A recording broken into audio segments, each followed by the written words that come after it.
¿Así se ve bien? Sí, se escucha perfecto. Bueno, quiero una y mil veces agradecer la acogida en Holguín y la cercanía y el calor de todos ustedes. Quiero disculparme por la vaguedad o la dispersión de mis interlocuciones. Me recuerdo de un compositor francés que le decían que sus piezas musicales no tenían forma, eran pura atmósfera. Y un poco en Roma este compositor compuso 6 piezas en forma de pera.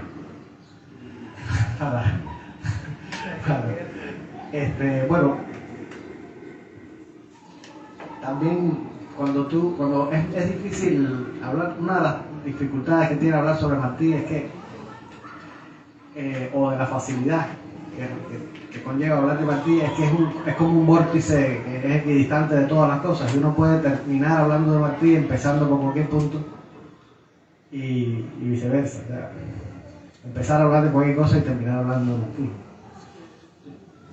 Viene a la mente, yo vengo de todas partes, hacia todas partes voy. Yo prometo como conferencista no hacer eso. Voy a tratar de resumir un poco. Cuando la Guerra Civil Española, en el año 1936, vino a Cuba la filósofa española María Zambrano, que fue lo más parecido que tuvieron, por ejemplo, mis abuelos a una maestra de filosofía, ¿no? Ellos fueron a sus clases de filosofía en la universidad. De hecho, tenemos en el archivo de la Casa Vitier García Marrurna las libreticas de notas de ellos, de las notas que tomaban en las clases de María Zambrano. María Zambrano es una maravilla, de una lectura muy recomendable. Es muy sorprendente, no se parece a nada. Y bueno, cuando llegó a Cuba conoció un grupo de jóvenes que se llamaban Lezama, Gastón, Fina, Cintio, Eliseo, ¿no? De 20 y pico de años. Bueno, Lezama mayor, pero a los que no los conocía nadie en ese momento. O sea, eran una serie de personalidades muy sorprendentes en el trato. Y a ella le llamó mucho la atención que a esa playa en Cuba no la conocían en su casa a la hora de almorzar, absolutamente, ¿no? Y entonces eso le inspiró a ella un artículo que se publicó en Orígenes que se llama La Cuba Secreta. Bueno, María Zambrano se la conoce como la discípula principal de Ortega. No sé si lo han leído, José Ortega y Gasset, el filósofo español. Esto es todo lo que voy a decir antes del audio, y después voy a hacer el protocolo, ¿no?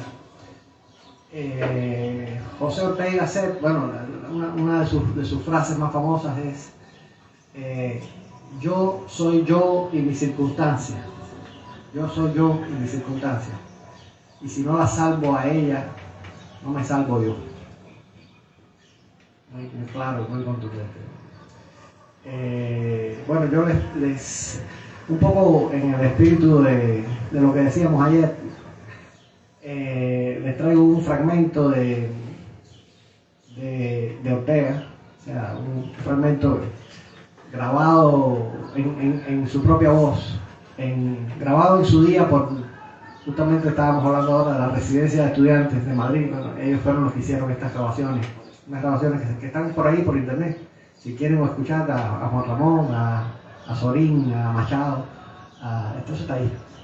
Y bueno, yo les traje un fragmentico de Ortega y Gasset, de una compilación que hizo la presidencia que se llama Voces de la Edad de Plata. La Edad de Oro, o sea, el siglo de oro es el siglo de oro español, y esto es la Edad de Plata, dice aquello, que es una gran concentración de figuras maravillosas que tuvieron, ¿no? Y Cuba tuvo la suerte de que muchas de ellas terminaron aquí en algún punto y ¿cómo se llama? Fundaron muchas cosas en Cuba, ¿no? Fue muy importante. Yo podría estar una hora hablando de la importancia de Juan Ramón Jiménez en mi familia, por ejemplo, la llegada de Juan Ramón. Bueno, ya me estoy dispersando. Voy a ponerles este breve fragmento de Ortega, que tiene mucho que ver con lo que hablábamos ayer, de la necesidad de encontrar nuestro camino y de cómo cuando todas las posibilidades más probables parecen descartadas, uno de repente encuentra una solución inesperada y de raíz poética, ¿no? Para continuar con su quehacer, ¿no?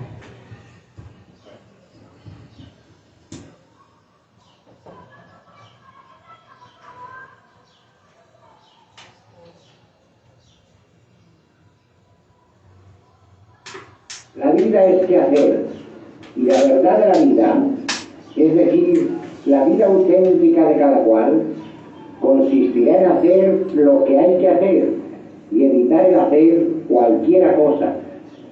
Para mí un hombre vale en la medida que la serie de sus actos sea necesaria y no caprichosa, pero con ello estriba la dificultad del acierto. Se nos suele presentar como necesario un repertorio de acciones que ya otros han ejecutado y nos llega bajo la aureola de una u otra consagración. Esto nos incita a ser infieles con nuestro auténtico quehacer, que es siempre irreducible al de los demás. La vida verdadera es inexorablemente invención. Tenemos que inventarnos nuestra propia existencia y a la vez este invento no puede ser caprichoso. El vocablo inventar recobra aquí su intención etimológica de hallar. Tenemos que hallar, que descubrir la trayectoria necesaria de nuestra vida, que solo entonces será la verdaderamente nuestra, y no de otro o de nadie como lo es la del frívolo. ¿Cómo se resuelve tan difícil problema? Para mí no ha cabido nunca duda alguna sobre ello. Nos encontramos con un poeta a quien se da un pie forzado. Este pie forzado es la circunstancia. Se vive siempre en una circunstancia, única e ineludible. Ella es quien nos marca con un ideal perfil lo que hay que hacer. Esto he procurado yo en mi labor. He aceptado la circunstancia de mi nación y de mi tiempo. España padecía y padece un déficit de orden intelectual. Había perdido la destreza en el manejo de los conceptos, que son ni más ni menos los instrumentos con que andamos entre las cosas. Era preciso enseñarla a enfrentarse con la realidad y transmutar esta en pensamiento con la menor pérdida posible. Se trata, pues, de algo más amplio que la ciencia. La ciencia es sólo una manifestación entre muchas de la capacidad humana para reaccionar intelectualmente ante lo real. Ahora bien, este ensayo de aprendizaje intelectual había que hacerlo allí donde estaba el español, en la charla amistosa, en el periódico, en la conferencia, y era preciso atraerle hacia la exactitud de la idea con la gracia del giro. En España, para persuadir, es menester antes seducir.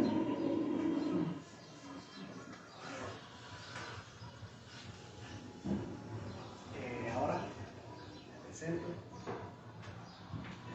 Toma la prioridad, sí. Buenas, soy José Adrián Viquier,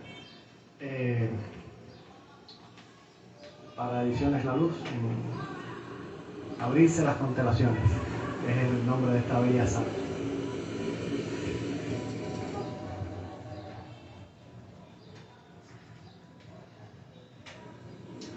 Quiero subrayar con el canto de la uña algo que dice Ortega, cuando habla de la destreza en el manejo de los conceptos. Y aquí vamos a citar por primera vez a Martí. una frase de él que dice: ¿quién no sabe que el lenguaje es el jinete del pensamiento y no su caballo? A mí me encantan esas frases de Martí que empiezan con quién no sabe, cosas que nada más que sabía en ese momento. Después sí, los que han estudiado el cerebro y el lenguaje y la filosofía del lenguaje, eso sí, han visto que el lenguaje no solo te permite expresar tus pensamientos, sino que te permite pensar. Mientras más destreza tienes en el manejo de los conceptos, no solo puedes expresarte mejor, sino que puedes pensar mejor.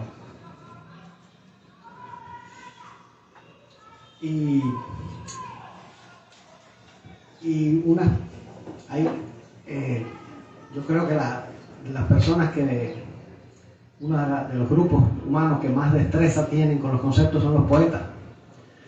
Yo descubrí con mis abuelos que ellos tenían una especie de precisión extraña que solamente ellos tenían. O sea, que no era la precisión con que se expresaban habitualmente las personas, ¿no? Era una precisión que les era peculiar. Una precisión tanto de índole formal como de índole conceptual. Abuela me enseñó que la poesía era una cuestión de exactitud y de precisión, más de lo que la gente piensa, ¿no? Que en la poesía hay poco o nada de elemento decorativo o de cosas que se pueda poner y quitar. Ella me ponía un ejemplo que me gustaba mucho de un verso de Rubén Darío, que decía: de desnuda que está, brilla la estrella. Y me decía que si yo suprimía o cambiaba, modificaba cualquier elemento de ese verso, el verso desaparecía. O sea, la estrella brilla de desnuda que está, no es nada, ¿no? De hecho, incluso si quitas la coma, de desnuda que está brilla la estrella, tampoco es nada, ¿no? No se puede, es como una ecuación matemática la que no puedes modificar nada, sin cambiar los valores, sin cambiar el resultado, ¿no? De desnuda que está, brilla la estrella. Esto lo pongo como ejemplo de lo que llamamos precisión formal. Me vienen muchos ejemplos, no voy a decir 3, ese es uno. Por ejemplo, no sé si han leído una novela fabulosa que se llama El maestro y Margarita, que es una de las cosas más maravillosas que se pueden leer. Ahí hay esa es una novela con una fuerza plástica muy grande, ¿no? Y contiene dentro de sí varias historias, una polifonía de historias, ¿no? Y una de ellas es una especie de noveleta histórica que tiene que ver con Cristo y con Poncio Pilatos. Y entonces cuando uno lee aquello, no da la sensación como cuando uno lee una novela histórica normal, que cuando uno a veces lee una novela histórica dice: oye, ¿cómo sabe este autor? O qué bien investigado está todo este tema, ¿no? No, cuando uno lee esa parte, esa recreación que hace Bulgakov de Jerusalén y del encuentro de Cristo y la crucifixión de Cristo y con Poncio Pilatos y eso, uno no dice, bueno, como ha investigado este hombre, como sabe, ¿no? Uno dice: esto era así, esto está siendo así, él ha visto esto. Y eso por la fuerza plástica y por la precisión del poeta. Por ejemplo, hay una escena que es la escena de la crucifixión como tal, que tiene como 3 planos. En el primer plano hay una especie de close-up a un joven comandante de la ala siria de la legión tal, que la manera en que gobernaba el caballo, iba acá, delante de la procesión, y después en el plano medio está el monte Calvario, cercado por un doble anillo de legionarios, y al fondo un crepúsculo.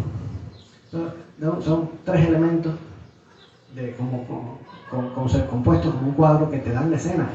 O sea, ya no te olvidas de de la erudición que puede haber detrás de eso, no, es otra cosa, es una precisión que va más allá de lo que es la precisión, es una cosa que es propia del poeta solamente. Y bueno, Martí es el ejemplo supremo de esto, ¿no? De esa mirada al mismo tiempo cenital y participativa, ¿no? Del diario de campaña, ¿no? Que es que pareciera que está mirando desde, como a veces desde el ojo de un insecto, ¿no? Porque está metido en la minucia y a la misma vez desde arriba, y es una cosa, bueno, es todas las crónicas de Martí de cosas que ya se sabe que él nunca vivió, pero que las describe con una precisión donde no sobra ni falta nada, y es como si creara esa misma realidad que está viendo. Todo esto lo menciono como ejemplos de precisión formal, pero también está la precisión conceptual, que es un poco a la que hace referencia Ortega. Y aquí les quiero compartir muchas cosas que aprendí con mi abuela Fina, ¿no? Y cosas que no aprendí directamente con ella, pero que me dio la fórmula para aprenderlas por mí mismo, ¿no? Y eso quizás es lo más interesante que les puedo transmitir, ¿no?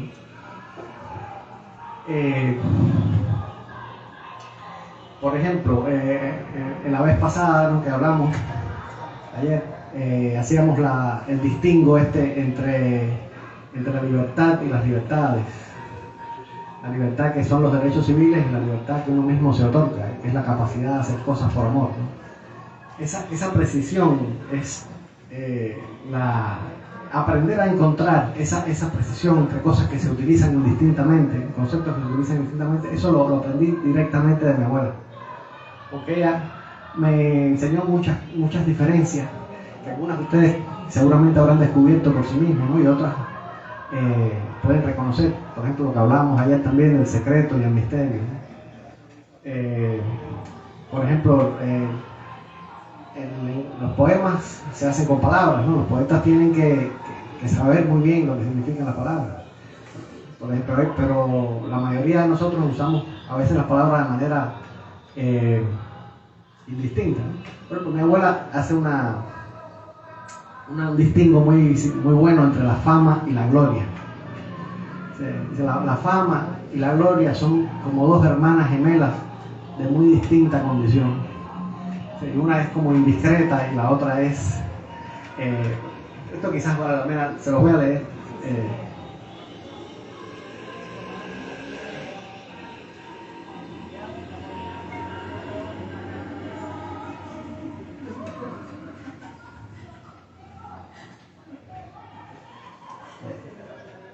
La fama y la gloria son como dos hermanas gemelas de muy distinta condición. Si la gloria es tan delicada que no perturba el sueño de los vivos y prefiere llegar al de los muertos, la fama es vocinglera, efímera, perturbadora por excelencia, tan indiscreta como discreta la primera, tan fastidiosa como la otra encantadora. La gloria visita a todo artista, a todo poeta que ha logrado al fin esa cosa de belleza que, al decir de Keats, es alegría para siempre, gozo de crear que sintió el primero, el creador por excelencia, cuando según el Génesis vio que todo estaba bien hecho. La fama, en cambio, es vanidosilla, engríe y levanta por encima de los otros. Toda gloria es secreta, como lo es el acto de amor. Ya a partir de ese momento ya uno no puede volver a ver dos cosas que se usaban indistintamente como lo mismo, sino casi como contrarios. Hay cosas, por ejemplo, la palabra fiero y la palabra feroz, ¿no?, que a veces se usan indistintamente. Martí mismo hace referencia a su fiero carácter, pero Martí tiene un carácter que es lo contrario de lo feroz. Pero fiero sí, fiero en el sentido de vehemente, de intenso, ¿no? Como para Aragón en España, tengo yo en mi corazón un lugar todo Aragón, franco, fiero, fiel, sin saña, ¿no? De manera que en Martí se da oposición entre estas dos palabras que muchas veces usamos indistintamente, ¿no? O sea, es lo fiero como lo contrario de lo feroz. Porque justamente lo fiero, lo vehemente es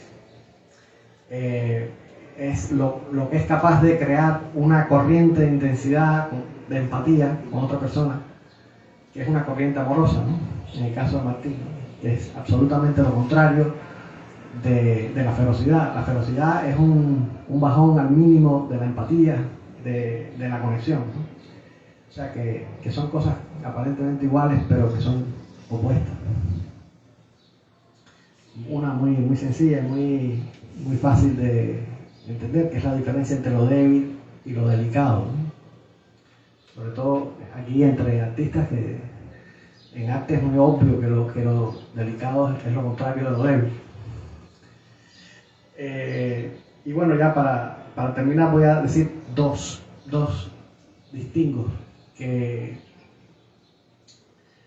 me parecen importantes, ¿no? Porque todo esto no importaría mucho si no tuviera una repercusión en nuestra manera de pensar. O sea, el darnos cuenta de estas cosas es lo que nos impide pensar y tiene una aplicación práctica total. Yo quiero detenerme en dos distingos, ¿no?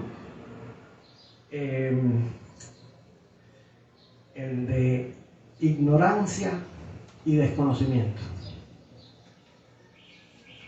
A ver, Platón decía que el origen de todos los males era la ignorancia. Pero yo diría que el origen de todos los males no es el desconocimiento, sino la ignorancia. El desconocimiento es simplemente que uno no sabe algo. Y es un fenómeno homogéneo, igual para todo el mundo. No existe una forma personal de desconocer. Todo el mundo desconoce de la misma manera, simplemente desconociendo. Pero la ignorancia no es tanto no saber como un rechazo del conocimiento. Y eso no es un fenómeno homogéneo, es un fenómeno personal. Todos tenemos razones personales para rechazar determinado conocimiento. Y cuando se combate la ignorancia por medios homogéneos, ese combate está perdido de antemano, porque parte de una incomprensión de la naturaleza de la ignorancia.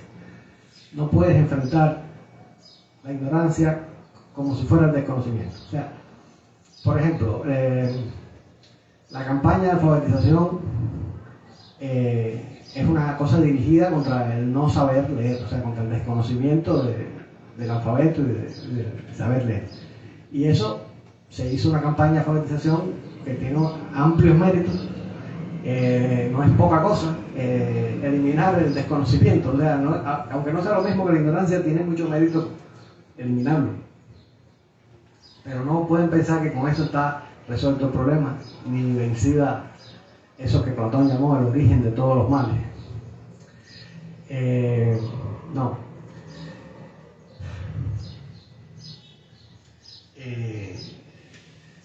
Todo el mundo sabe que fumar daña la salud, porque se ha hecho una campaña para que hasta los niños nacen sabiendo que fumar daña la salud. O sea, pero esas campañas que son eficaces contra el desconocimiento se estrellan contra la ignorancia entre las personas que simplemente deciden no tomar en cuenta eso y rechazar eso, y cada cual tiene sus motivos para hacer eso. Y la misma enseñanza pública, bajo el pretexto o con la excusa de llevar la luz del conocimiento a los muchachos de todas las edades, ¿no?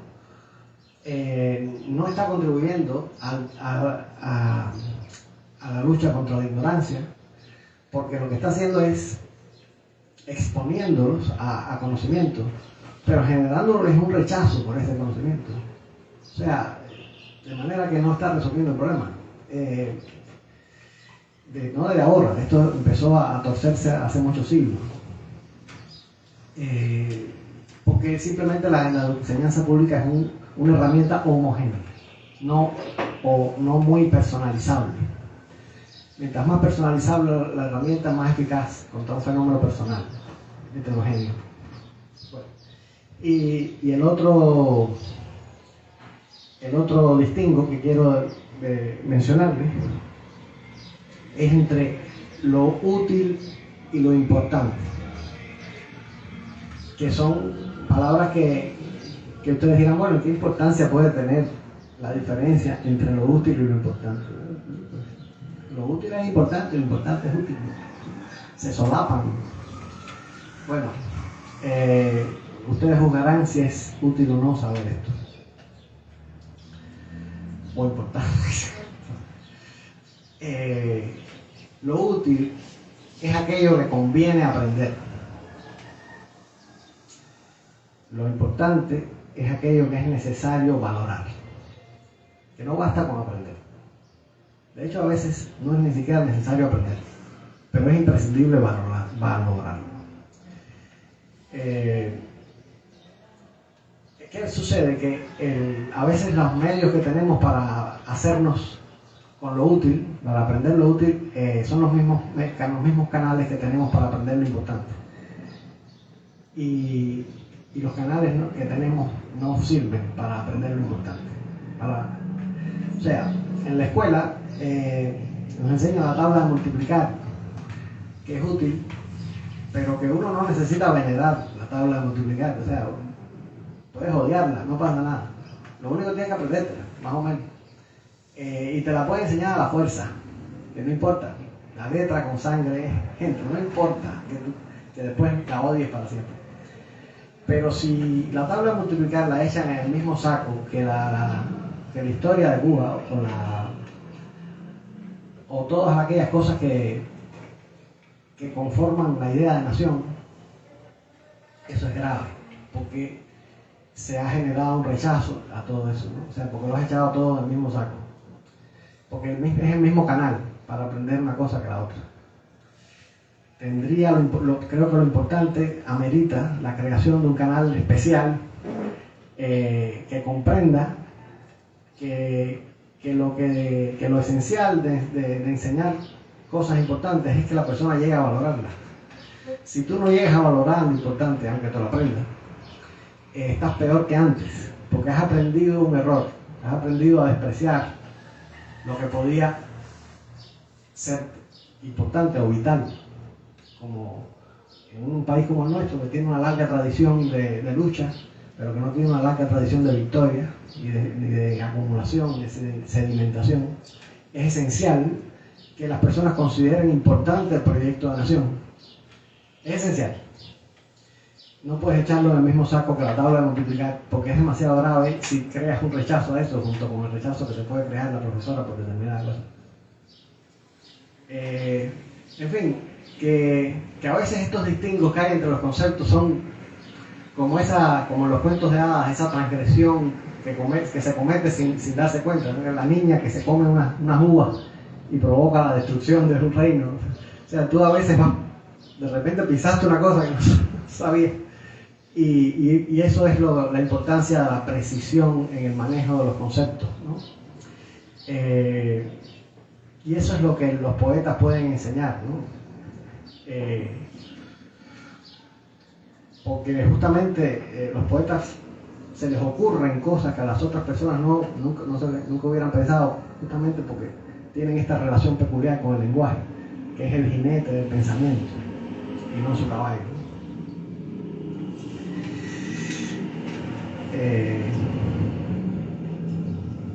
En una entrevista Lezama decía que solo el poeta es capaz de exagerar sin pisar la raya de lo falso. Yo glosando a Pascal, que decía que el corazón tiene razones que la razón desconoce, yo suelo decir que la exageración poética, podemos añadir la exageración poética, tiene precisiones que la precisión desconoce. Tiene, en resumen, una precisión que le es propia.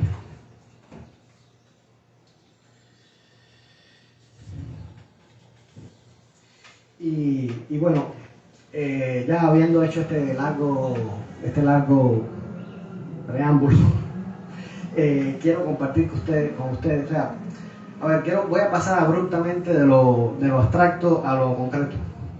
Y les tengo una propuesta a la editorial La Luz, que tiene que ver con lo que creemos necesario, con nuestro auténtico quehacer, con todo esto que hemos hablado, ¿no? Que es la publicación de dos libros, que uno se llama Cartas y otro se llama Diarios, y son de José Martí.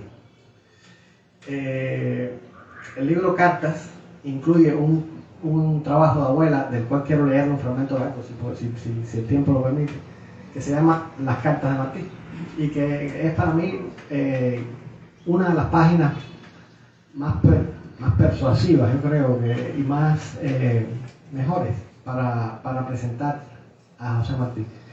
El libro incluye 77 cartas de las infinitas que hay, ¿no? O sea, 77 muy acuciosamente anotadas para explicar su contexto, quién es quién, qué lugar es qué circunstancias dieron origen a la carta. Bueno, eso está hecho muy amorosamente con nuestro editor Fidel de Chavarría, hijo de Holguín. Como él dice, le ganó la pelea a La Habana. Y termina el libro con la página que muchos conocerán, que la voy a leer también, que se llama Secularidad de José Martí, de Lezama, que es una página en este sentido literal, es una página. Y los diarios, bueno, los diarios es una edición que hemos hecho de los diarios, con un par de trabajos, uno de fina y uno de simple, iniciales, y notas también de todo lo que es anotable. Bueno, hablaríamos después de ilustraciones y de cosas, si les gusta la idea. Entonces, para persuadirlos, les voy a leer una carta en particular que quería compartir con ustedes.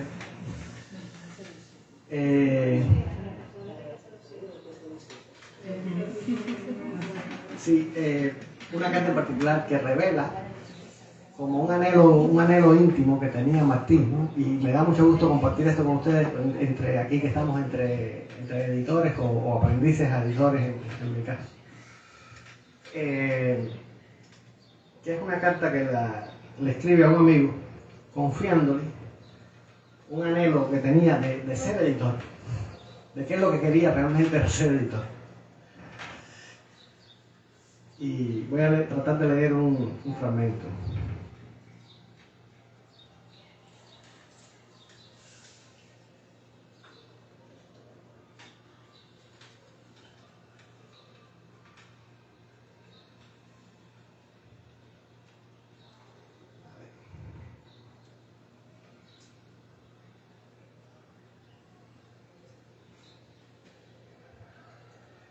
Sí, no puedo leer todas las cartas, la carta completa.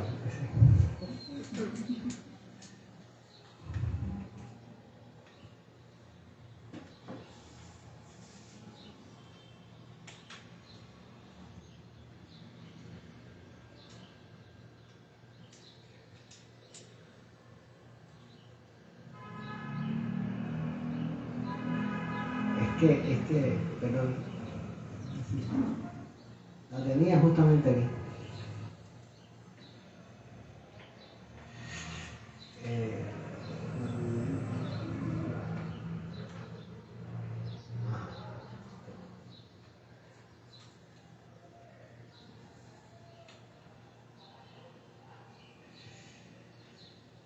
Ya le hablé de las de ahora, o sea, de las ocupaciones de ahora. Ya le dije también en mi carta anterior algo de las venideras, o sea, las cosas en las que estaba metido. Por la carta y por Pablo Macedo sabrá que a lo modesto y principiante tengo el pensamiento de hacerme editor de libros baratos y útiles, de educación y materias que la ayuden, cuyos libros puedan hacerse aquí en armonía con la naturaleza y necesidades de nuestros pueblos y economía de quien trabaja en lo propio, sea que no vive de eso. Eso nos sentimos identificados con eso.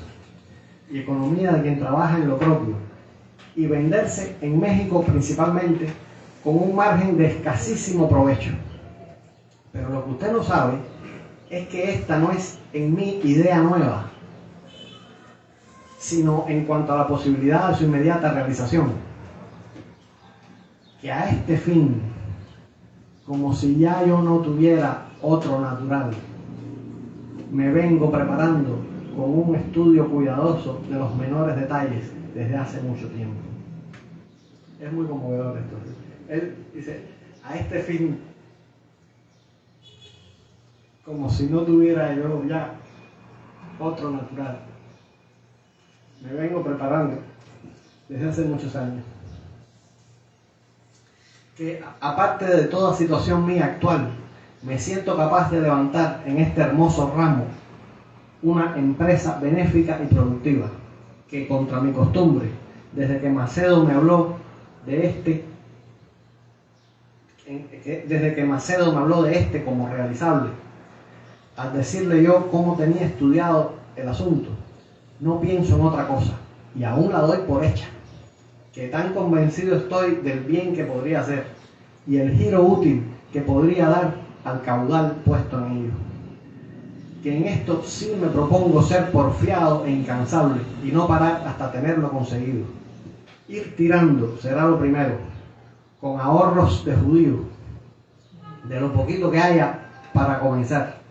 Ya yo sé los libros vivos que nuestras tierras necesitan y piden y no tienen, ni hay aún quien les dé, y los iré publicando de manera que desde el principio México los vaya obteniendo al precio estrictamente necesario para cubrir los gastos. Los provechos vendrán de la venta en los demás países. Como nosotros que estamos vendiendo los libros como objetos de arte a los coleccionistas para poder hacer las ediciones populares que queremos hacer.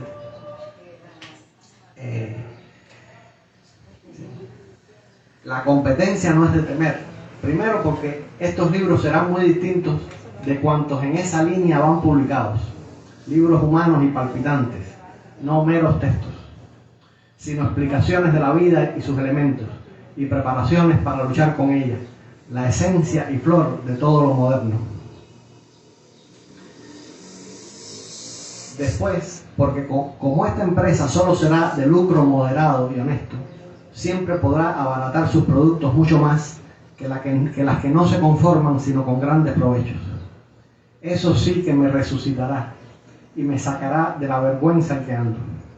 Esa idea me satisface y regocija, y no entra en este contento ni por un ápice mi necesidad actual de asegurarme un quehacer menos mortal y angustioso que el que con escasos intervalos he tenido hasta ahora. Bueno, pero aquí entra el conflicto entre lo que él desearía y lo que ve como que su deseo personal y lo que él percibe que es la necesidad de Cuba, ¿no? Y él tiene en este momento de su vida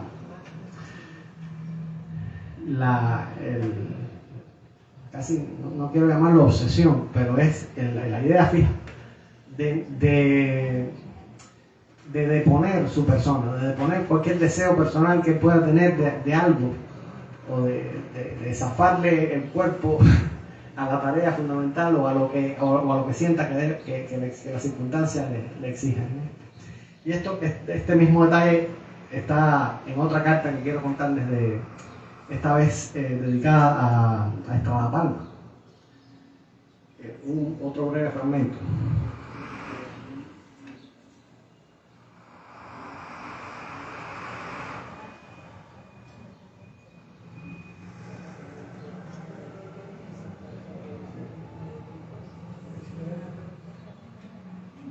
Dice: espere de mí, seguro, los más amargos sacrificios. Ni extremaré por la mayor justicia conflicto de que una vez de su victoria, esto es muy complicado de leer porque es muy barroco, esto a lo mejor no leerlo en voz alta, sino sino como lo leía su destinatario. O sea, esto no está pensado para ser leído en voz alta, porque la sintaxis es demasiado enredada, muchas subordinadas, muchas cosas, ¿no? Pero hay una parte aquí que él habla de eso, ¿no? Con esa alma vivo, y no habrá tentación alguna que me la mude, y a toda exigencia de naturaleza pública, si me viera en el doloroso caso de hacerla, precederá la desistencia total de mi persona.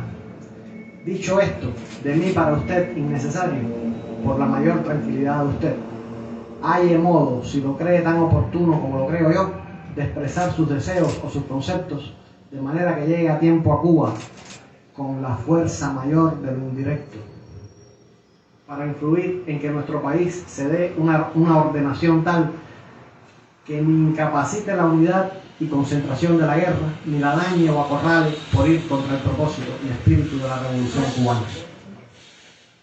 De aquí vamos a subrayar la frase tan maravillosa y tan práctica, con la fuerza mayor de lo indirecto. En fin, este libro, leerlo en voz alta me da también la idea de la necesidad de imprimirlo y de hacerlo, porque no es un libro para ser leído en voz alta. Y voy a leerles solo una cartita más.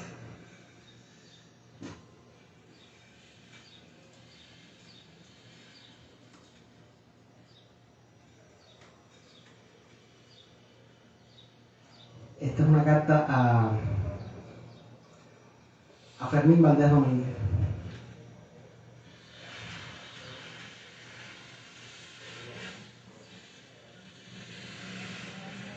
Dice, es un fragmento, no puedo leerlo todo. Sí. Y me iré sin recibir carta tuya, a pesar del telegrama del sábado, para que me alcanzase. Siento la gravedad de nuestra situación en cierto encogimiento que me posee y cierta necesidad de mayor apoyo íntimo, como si ahora hubiera de ser más grande la labor. Y serían como salvavidas ciertas cartas amadas. Lo que dejo atrás lo sabes, una obra de empuje y que has de salvar tú, y debe estar hecha sin desviación posible para cuando vuelva de aquí a un mes. ¿Por qué lo que tengo aún por delante ha de fallar cuando nada aún ha fallado? Es misteriosa y bella tu presencia y tu fuego de hermano, ahora que culmina en mi vida la capacidad de ser útil. La razón no triunfa sin la poesía. Tú eres mi poesía. Bueno.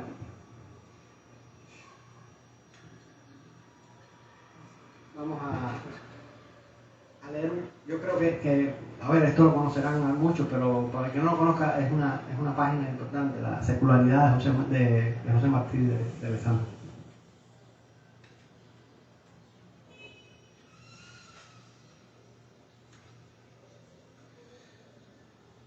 Esto lo escribió Lezama, curiosamente nunca escribió un ensayo sobre Martí, solamente una página. Y varias veces los abuelos le decían, o sea, Cinto y Fina le decían que cuando iba a escribir un ensayo, cuando iba a dar cuando iba a escribir sobre Martí, que obviamente era algo esencial para él, o sea, para Lezama. Y él decía que no estaba preparado, que todavía debo esperar. Pero bueno, cuando llegó el centenario de Martí, lo que él llama la secularidad, un siglo, ¿no? Como que estaba un poco contra la espada de la pared y escribió esto. O sea, no quiso que dejara pasar la fecha sin escribir algo, y escribió esto.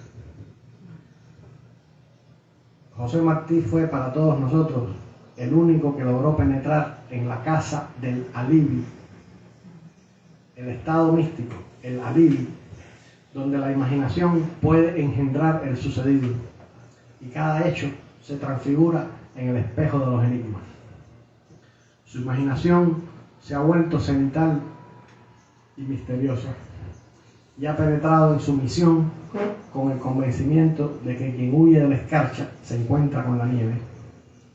arrostró esa escarcha, amarró su caballo en el tronco de cuerpo y aceite y penetró alegremente en la casa de la Libia. Las palabras finales de su diario, uno de los más misteriosos sonidos de palabras que están en nuestro idioma, bastan para llenar la casa y sus extrañas interrupciones frente al tiempo. En la soberanía de su estilo se percibe la mañana del colibrí, la sombría majestad de la pitahaya y los arteriales nudos del cedrón. Podía hablar, dice Rubén Darío, delante de Odín rodeado de reyes. Su permanencia indescifrada continúa en sus inmensos memoriales dirigidos a un rey secuestrado. La hipóstasis o sustantivación de los alegres misterios de su pueblo. En sus cartas de relación nos describe para su primera secularidad una tierra intocada. Está hablando de los diarios de campaña, lo que llaman graciosamente sus cartas de relación, como si fueran los cronistas. En sus cartas de relación nos describe para su primera secularidad una tierra intocada, símbolos que aún no hemos sabido descifrar como operantes fuerzas históricas. Et caro nova fiet in die irae. Tomará nueva carne cuando llegue el día de la desesperación y la justa pobreza.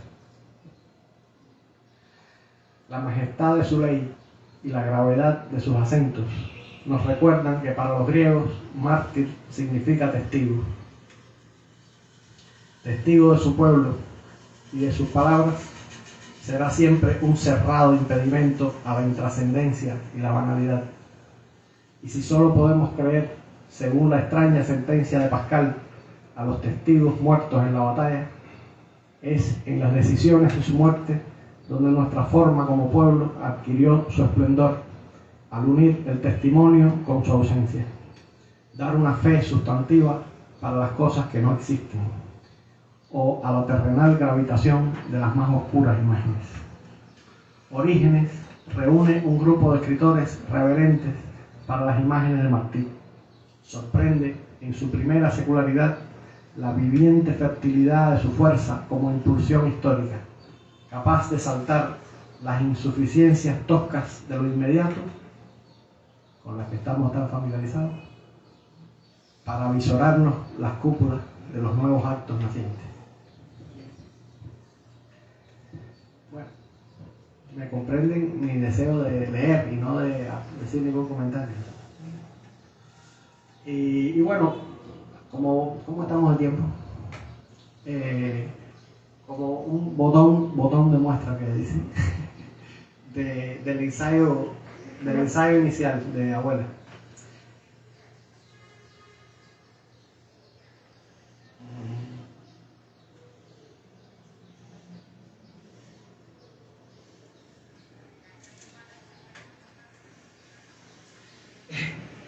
Este ensayo me gusta porque parece escuchar la voz de mi abuela cuando lo leo, ¿no?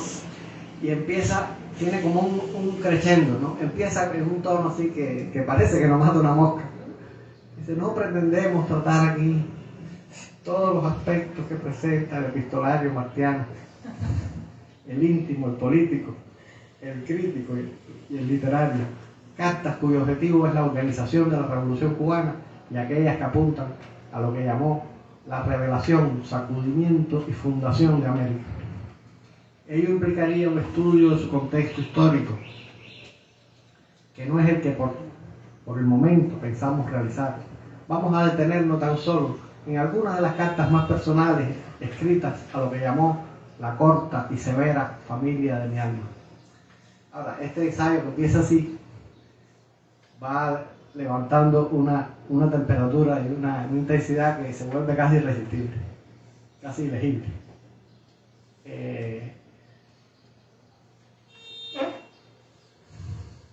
Y tendré que elegir un fragmento, ¿no?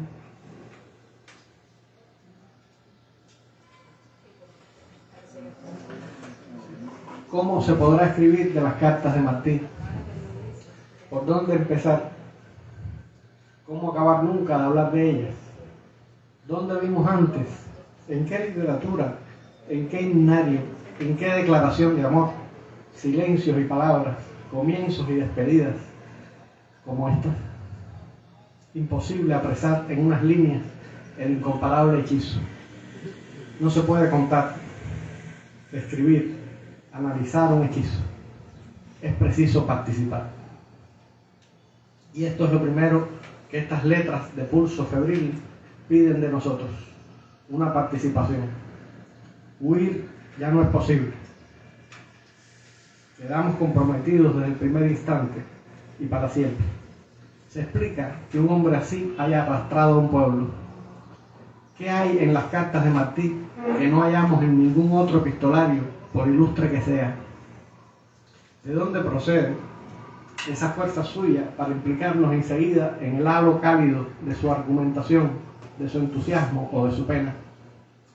¿En qué nos conciernen estas efusiones dichas a otros, estas tareas de un pasado ya histórico, que de repente parece que nos enfrentan con nuestro propio tiempo, como demandándonos algo que hubiéramos olvidado, o que estuvieran dirigidas directamente a cada uno de nosotros?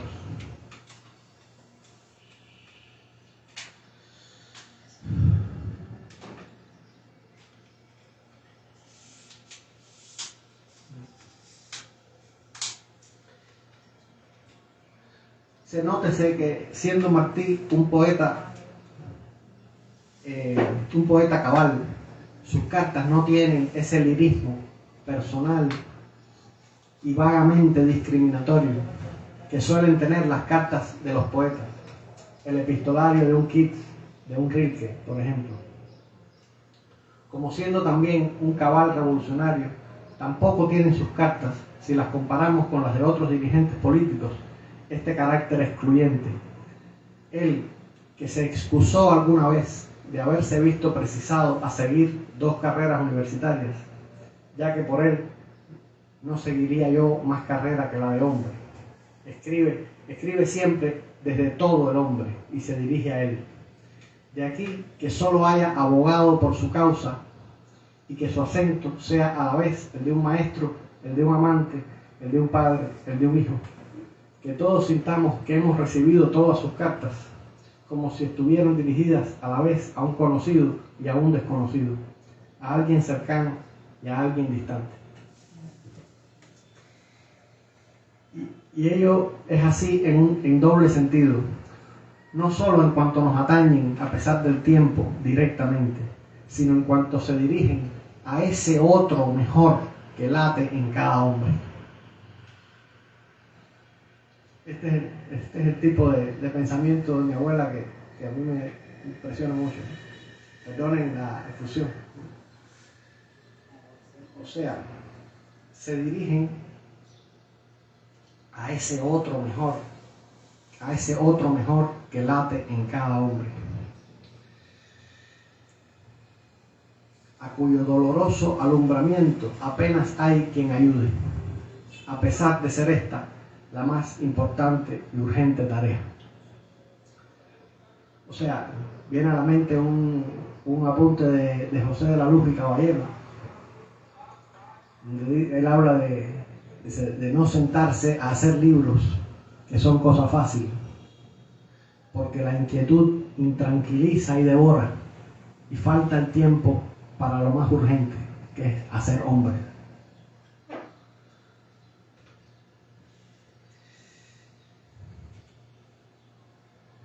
La radical diferencia entre Martí y los otros libertadores de pueblo es la de haberse propuesto una doble redención, política y personal. No es la patria solo lo que quiere redimir, sino esto de preso que hay en cada hombre. Y aquí volvemos a los conceptos que manejábamos antes de libertad. Esa libertad que el hombre es capaz de concederse a sí mismo. Y que si no lo hace tiene como algo de preso, aunque viva en un país que tenga todos los derechos civiles garantizados.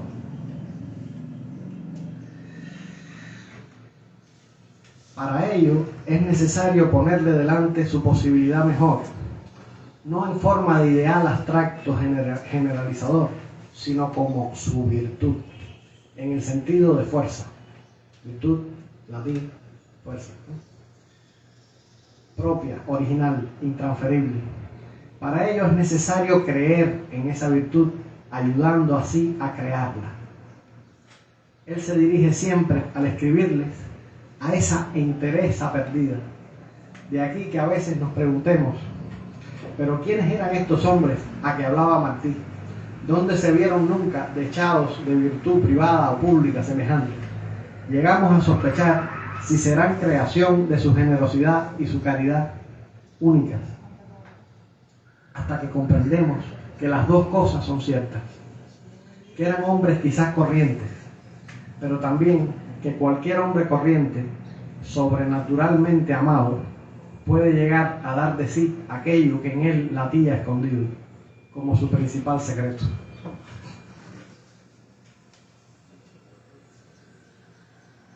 Bueno, es que lo puedo leer completo. O sea, y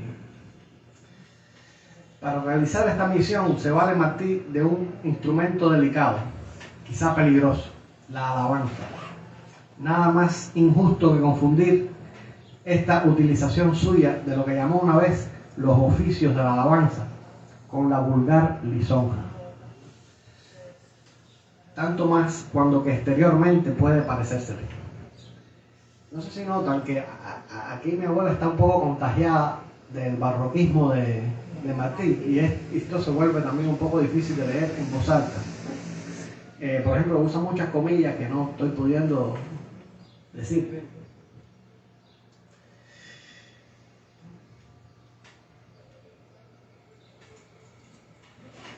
Voy a leer otro fragmento. Y esta especie de apostolado no cesa.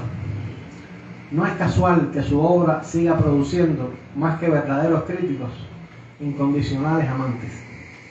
Hombres que al encontrarse con Martí a cualquier altura de su vida, se queden ya con él para siempre, sin que puedan hacer ya otra cosa que seguirlo, estudiarlo, amarlo. Su conocimiento, aunque sea transmitido, constituye siempre un descubrimiento personal. Esta es su primera característica. Se lee a Varona, se estudia a Del Monte, pero se descubre a Martí. Es un conocimiento que tiene en común, más que con cualquier otro género de aprendizaje, con un enamoramiento o una conversión, con ese mutuo reconocimiento con el que nada tienen que ver los extraños. De aquí que lo primero que le pasa a un martiano es descubrir que nadie antes que él había en realidad conocido a Martí. Esto que todo descubridor de Martí ha sentido antes tiene la curiosa característica de aparecer como algo que solo nos ha ocurrido a nosotros. Y en esto no hay arrogancia intelectual alguna, es solo otro parecido que guarda con el amor. Él establece una relación personal con quien lo lee, de ahí que no sea raro que se tenga la impresión de poseer un secreto. Cuando repasamos los testimonios de los que lo conocieron, nos sorprende encontrarles un denominador común, cualquiera que sea la diferencia de nivel intelectual, y es la aparición de palabras como enviado, iluminado, apóstol, etc., más cerca del vocabulario con el que saluda a los santos que aquel con el que se recuerda a los patriotas. Me hizo mejor, dicen invariablemente. O lo del veterano iletrado. No lo entendíamos del todo, pero cuando lo oíamos queríamos morir por él. Alguien que hace mejor, que despierta el deseo generoso del sacrificio. El delegado, a la vez, de un partido concreto y de una totalidad desconocida. Algunos de los recelos que despertó entre los viejos combatientes parten de ahí. No acaban de comprender en qué consiste su superior influjo. Su biografía exterior no explica nada. Cualquiera de ellos había participado en hazañas mayores. Muchos otros cubanos habían ido también a la cárcel, o sufrido el destierro, o muerto en los campos de batalla. ¿Por qué él? ¿Quién es este hombre? ¿De dónde proviene su fuerza? Hace lo que podría hacer otro, de un modo absolutamente único. Actúa a otro nivel. No tiene más hazañas, sino más espíritu. Los viejos guerreros del 68 tienen que admitir que se encuentran ante uno que vale lo que ellos, sin haber guerreado en una sola batalla, y que aún misteriosamente, incomprensiblemente, es más. Los más generosos lo admiten, los otros se resienten para siempre. Él tendrá siempre que hacerse perdonar esta involuntaria superioridad. Muchas de sus cartas revelan ese secreto conocimiento de los hombres, a quienes es preciso cuidarles el recelo con que obstaculizarían la obra de la revolución. Este recelo tiene, más que las causas inmediatas conocidas, otras, acaso más secretas y determinantes. La carta que se ve precisado escribir cuando la ruptura con Gómez, después de la salida malhumorada de este, cuando le dice que vaya a México, no a tomar resoluciones, sino a recibir las órdenes de Maceo.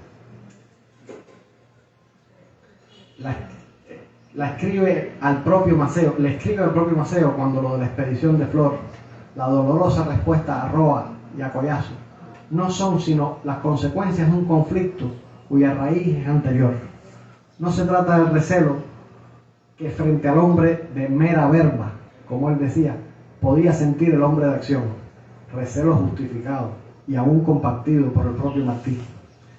Tampoco de una supuesta incapacidad de estos hombres, de tan altos méritos humanos y patrióticos, para reconocer generosamente un mérito superior. Capacidad de que dieron cuenta en tantas ocasiones, cuando vemos a Gómez exaltar hasta la hipérbole los méritos militares de José Maceo. Lo que impidió Gómez, a Collazo, a Maceo, entender a Martí, no es que Martí les fuera superior, sino la imposibilidad de entender la fuente, para ellos desconocida, de esa superioridad. Esa incomprensión inicial determina las otras y explica ese carácter malhumorado que las acompañó, pues acaso la principal causa de todo mal humor resida precisamente en la imposibilidad de precisar su causa y en ese carácter de confusa irritación que produce un malestar cuyo foco central nos es desconocido.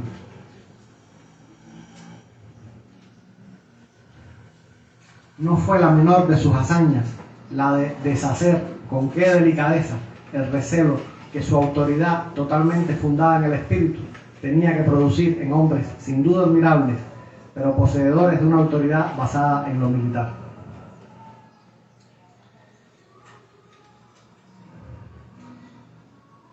Y voy a leer un parrafito y terminamos.